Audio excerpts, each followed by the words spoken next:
Lovely Khatun বাংলাদেশের অস্থির পরিস্থিতির মাঝে এই নাম নিয়ে তোলপাড় পড়ে যায়। লাভলি খাতুন বাংলাদেশের নাগরিক হয়েও মালদার হরিশ্চন্দ্রপুরের রশিদাবাদ গ্রাম পঞ্চায়েতের প্রধান পদে নিযুক্ত হয়েছিলেন। বাংলাদেশি কিনা পঞ্চায়েত প্রধান। লাভলি খাতুনের পরিচয় সামনে আসতেই রেড়ে কাণ্ড। তৃণমূলের পঞ্চায়েত প্রধান নাকি বাংলাদেশি। লাভলি খাতুনের সমস্ত পরিচয়পত্র ভুয়ো, এমনকি তার নামটাও। বাবা সাজিয়ে, অন্যকে বাবা সাজিয়ে পরিচয়পত্র তৈরি করেছিল লাভলি খাতুন। লাভলি খাতুনের আসল নাম নাসিয়া খাতুন।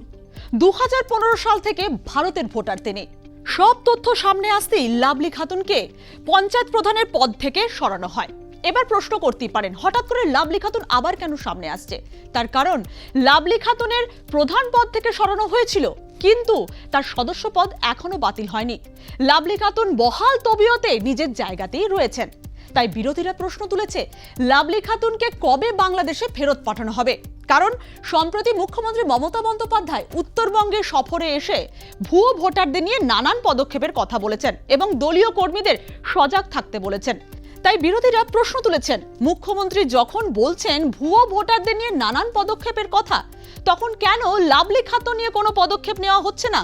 লাভলি খাতুনকে কেন বাংলাদেশে ফেরত পাঠানো হচ্ছে না? কারণ লাভলি খাতুনের পরিচয় তো সকলের সামনে চলে এসেছে, তিনি তো বাংলাদেশী। উত্তরবঙ্গে এসে তিনি ভুয়ো ভোটার সম্বন্ধে অনেক কথা বললেন। তার পার্টিকে নির্দেশ দিলেন ভুয়ো ভোটার খুঁজে খুঁজে বার করতে হবে, তাদেরকে ভোটার লিস্ট থেকে বাদ দিতে হবে। কিন্তু তার দলের একজন প্রধান, যিনি ভুয়ো সার্টিফিকেট দিয়ে প্রধান ছিলেন, মেম্বার হিসাবে দাঁড়িয়েছিলেন, তার মেম্বারশিপ প্রধানশিপ খারিজ হয়ে গেছে।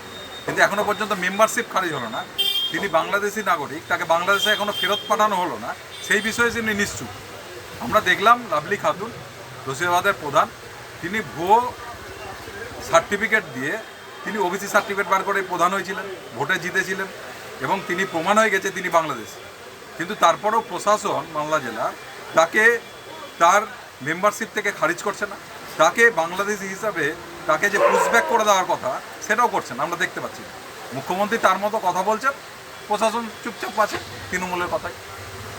বিরোধীদের প্রশ্নে শাসক দলের উত্তর একটাই, লাভলি খাতুনের বিষয়টি আদালতে বিচারাধীন, তাই এই নিয়ে দল কোনো আর পদক্ষেপ নেবে না। কারণ যা হবে আইন মেনে পদক্ষেপ নেওয়া হবে।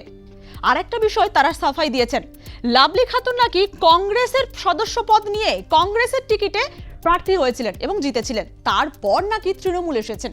তাই এতে তৃণমূলের দোষ কোথায়? রশিদাবাদের প্রধানের ব্যাপারে যেটা আপনারা জিজ্ঞেস করছেন, আপনারা ইতিমধ্যেই অবগত হয়েছেন, রশিদাবাদের যিনি প্রধান ছিলেন লাভলি খাতুন, তিনি কংগ্রেসের প্রতীকে নির্বাচিত একজন জনপ্রতিনিধি। তিনি তার দলকে মিসপ্রিট করে এবং পরবর্তীকালে ডিস্ট্রিক্ট অ্যাডমিনিস্ট্রেশনকে মিসপ্রিট করে প্রধান পদে বসেছিলেন। কিন্তু কোর্টের নির্দেশে তার প্রধান পদ ইতিমধ্যেই বাতিল হয়েছে। যেহেতু সাবজুডিস ম্যাটার আছে, কোর্টের ডাইরেকশন অনুযায়ী ইতিমধ্যেই আরেকটা হিয়ারিং অলরেডি ইমপ্লিমেন্টেড হয়েছে, এক্সিকিউটেড হয়েছে।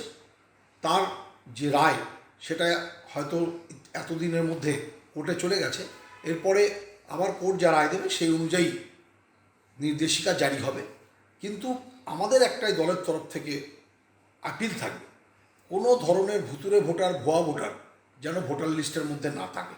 সমস্ত ভোটার লিস্টকে একজন তৃণমূল কংগ্রেসের প্রত্যেকটি বুথের কর্মীর কাজ পরিশুদ্ধ পরিচ্ছন্ন ভোটার লিস্ট মানুষের হাতে তুলে দেওয়া। সবই ঠিক আছে, সব যুক্তি ঠিক আছে, কিন্তু লাভলি খাতুনের এই যে পরিচয়পত্র তৈরি হয়েছিল, তিনি তো একা তৈরি করেননি। এর জন্য প্রশাসনিকভাবে এই পরিচয়পত্রগুলো তৈরি হয়েছিল। তাই প্রশাসনিক গাফিলতিকে কিন্তু আড়াল করা যায় না। লাভলি খাতুনকে কবে বাংলাদেশে ফেরত পাঠানো হবে তাই নিয়ে বিরোধীরা তো একদম উঠে পড়ে লেগেছে। এখন দেখা যাক লাভলি খাতুন ওরফে নাসিয়া খাতুনের ভাগ্যে কি লেখা রয়েছে।